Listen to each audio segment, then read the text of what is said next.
Hello, English learners, and welcome. I'm your host, Paul. How are you doing today? I'm doing well, thank you. Excited to chat about English learning today.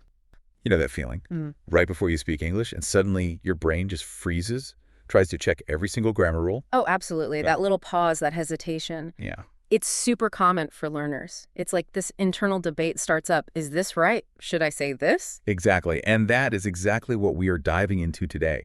We want to figure out, how to quiet down that inner critic and just start speaking English confidently, Mm-hmm. focusing on getting your point across, Yeah. not not linguistic perfection. Yeah, and we're looking at material that's specifically aimed at helping English learners get past that exact stumbling block, Yeah. that tendency to overthink things. Right. So our mission here is to pull out the best, most practical tips, the actionable stuff, and those key mindset shifts that can help you, our listeners, speak more naturally, more fluently. With way more confidence. Okay, so let's really dig in. What are the main reasons we get stuck in our heads like that? Well, I think a huge one, and maybe the biggest, is just fear. The fear of making mistakes. Uh-huh. Learners worry so much about saying something wrong, maybe being laughed at or just feeling silly. That really puts the brakes on, doesn't it? It really does. It can stop you from even trying.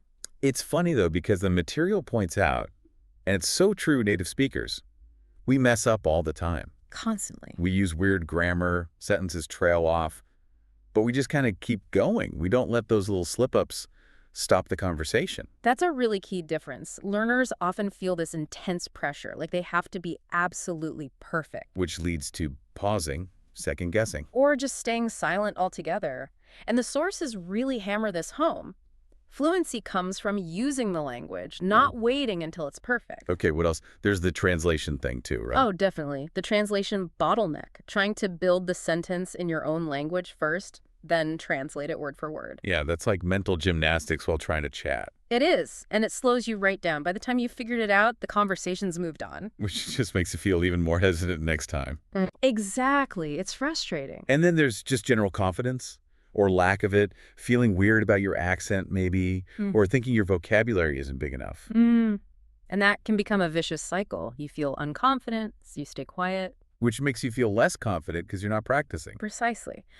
But what's really interesting and a core idea here is that perfect English isn't the goal for fluency. It's about communication. Right. It's more about getting your ideas across effectively. Yes. And having the confidence to try. Think of fluency as being able to communicate, not as being flawless.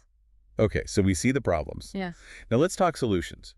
Why is speaking without all that overthinking so important for actually getting fluent? Well, the basic idea is that fluency grows from practice, Yeah. from actually doing it, not from thinking about doing it perfectly. Makes sense. The more you speak, the better your brain gets at just putting English sentences together naturally, Yeah. faster connection. Right. If you're always stopping to check rules or find the perfect word, You're actually slowing down that natural learning process. You're getting in your own way.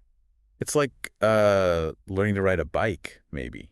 You don't read the physics textbook first. Exactly. You get on, you wobble, you might fall off a few times. You make mistakes. You make mistakes, but you learn by doing it. Think about how babies learn language. Yeah, no grammar lessons there. No, they listen, they copy, they babble, they make tons of errors, but they just keep trying and eventually it clicks.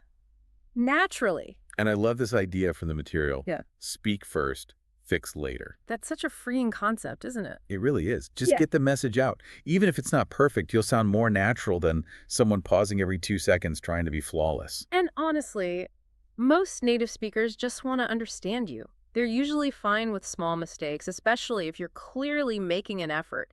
They care about the communication. Okay, this is really interesting. The material says that when you speak more freely, it actually builds your confidence. It does. And get this, that confidence itself makes people listen more, sometimes even more than perfect grammar does. That's absolutely true. Confidence connects you to the listener. It shows you believe in what you're saying. So even if your grammar isn't 100%, If you speak with conviction, people pay attention. More than someone who's technically perfect but sounds hesitant and unsure. okay, so less thinking, more talking. That's the fuel for fluency. Let's get practical then. What are some concrete things our listeners can actually do to break that overthinking habit? All right, number one, and it's a big one, practice thinking directly in English. Ah, Bypass the translation step. Exactly. If you're always building sentences in your native language first, you're adding this whole extra layer that just slows you down. So how do you practice that? Yeah. The material had a good idea. Yeah, narrate your day. As you're doing things, describe them in English, just in your head or quietly. Like, okay, getting the milk out of the fridge now. I need to find my keys. Precisely. It feels weird at first, maybe, but it builds that direct thought to English connection. Good one. What else? Okay, next. Deliberately let go of the need for perfect grammar while you're speaking. Ooh, that's hard for some people. I know, grammar is important overall, of course, but in the moment of conversation, communication comes first. And the idea is your brain will sort of absorb the right grammar over time with practice. Yeah, it starts to feel more intuitive. You get a feel for what sounds right through actually using it. Okay, what if someone feels like they don't have anyone to practice with? Great question. The sources suggest practicing alone. Talk to yourself. In the mirror. Sure. Or just describe your room. Talk about your plans for the day out loud. Low pressure, just getting used to making the sounds. I like that. Very accessible. And then there's shadowing. Can you explain that one? Shadowing is brilliant. You listen to a bit of native English, like a short clip, podcast bit, movie line, Okay. and you repeat it immediately, right after you hear it. Try to copy everything, the sounds, the rhythm, the intonation. So you're not thinking about grammar, just mimicking the sounds. Exactly. It helps you internalize the natural flow of English, almost like muscle memory for your mouth. It bypasses the overanalysis. That sounds really effective for getting the rhythm right. It is. Another really practical tip: keep your sentences simple. Don't try to be too fancy. Right. Especially when you feel stuck. Trying to build super complex sentences often leads to hesitation. Short, clear sentences keep the conversation moving. Clarity over complexity. Good advice. And this is fundamental. Embrace mistakes, reframe them, How so? see them not as failures, but as proof you're learning. The material basically says the biggest mistake is not speaking because you're afraid of making one. That's a powerful shift. And Every mistake is data. Right. Shows you what to work on. Exactly. It's part of the process. And alongside that, immerse yourself. Surround yourself with English. Yep. Listen to podcasts, watch movies, TV shows. Make English a part of your daily environment. So you just absorb the sound and rhythm naturally. The more you hear it, the more those patterns sink in unconsciously. It makes producing them yourself easier. Okay, one more practical tip. Set yourself a speaking challenge. Like, commit to speaking English for, say, 5 minutes every day. Non-stop. Wow, nonstop, even if you get stuck. Yeah. If you don't know a word, describe it. Talk around it. The goal is just to keep the flow going. It forces you to think on your feet. Like a little speaking workout. Yeah. Builds endurance. Exactly. Builds fluency and confidence through sheer practice. Okay, I love these tips. And to make this really real for you, the listener, how about we try a mini version of that challenge right now? Great idea. Let's give it a go. This is a good way to just feel what it's like to speak without overthinking. Okay, listener, here's the deal. I'll give you a topic. You speak about it for about 30 seconds. Just keep talking. Don't worry about perfection. If you can't find a word, describe it. Ready? And just to show you, I'll go first. Topic. Describe the weather where you are. Go. Okay. Right now, it's actually quite nice out. The sun's out. Just a few clouds, like fluffy white ones. There's a nice little breeze, so it's not too hot or sticky. Pretty pleasant, yeah. Feel like a good spring day. Birds are singing, too. Nice. See? Kept it flowing. Okay, my turn. Topic. Describe your favorite hobby. Go. Okay, favorite hobby. Probably hiking. I just love being outdoors, in the mountains or the woods. It's great exercise, clears my head. Plus, you get amazing views sometimes. Yeah, just being in nature, breathing fresh air. That's definitely it. Excellent. See, not about perfect speeches, just talking. Okay, listener, your turn. Pick one of these topics, take about 30 seconds, and just go for it. Topic 1, describe your favorite food. Topic 2, talk about your daily routine. Topic 3, describe a place you want to visit. Pick one and start speaking. Now. Okay, how did that feel? Maybe a bit challenging, maybe easier than you thought. But remember, every single time you do that, you're building that speaking muscle. It gets easier. It really does. And that brings us nicely to mindset, because the techniques are great, but what you believe about speaking English is just as important. So true. Like the material really stresses this. Confidence isn't something you just wait for. No, you build it. You build it by doing the thing you're scared of. People think, I'll speak when I'm confident, but it's usually the other way around, isn't it? Exactly. You start speaking, maybe imperfectly, you realize you can communicate, and that's where the confidence starts to grow. So the message is, don't wait.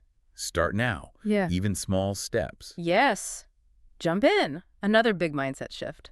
Let go of perfectionism. We keep coming back to that, don't we? Because it's huge. Native speakers aren't perfect. The goal isn't flawless grammar, it's communication.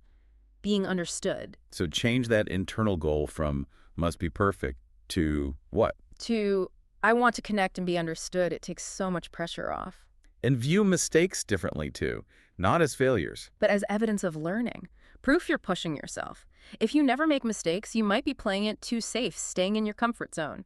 That's a great reframe. Mistakes mean you're trying, you're stretching. And stop comparing yourself to others. That's a recipe for feeling bad. Oh yeah, you see someone speaking so fluently and think, I'll never be that good. Right, but everyone's journey is different. The only person you should compare yourself to is... Your past self. Exactly! Are you better today than last month, last week? That's progress. Focus on your growth. Celebrate those small wins. Definitely. And finally, embrace the discomfort a bit. Meaning, It feels awkward sometimes, speaking a new language. Especially at first. That's normal. like stage fright.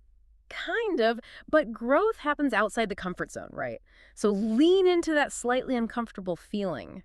Seek out chances to speak, even if they feel a bit scary. Okay, so quick recap on mindset. Action builds confidence. Communication over perfection. Mistakes are learning. Compare only to yourself. Embrace discomfort. Those are the keys. They work together with the practical tips. So as we wrap up this deep dive, what's the final word? Just encouragement, really. Learning English is a journey. There will be ups and downs. But every single time you choose to speak, you are getting better, even when it doesn't feel like it. Absolutely. Don't wait for that perfect moment of readiness. It might never come.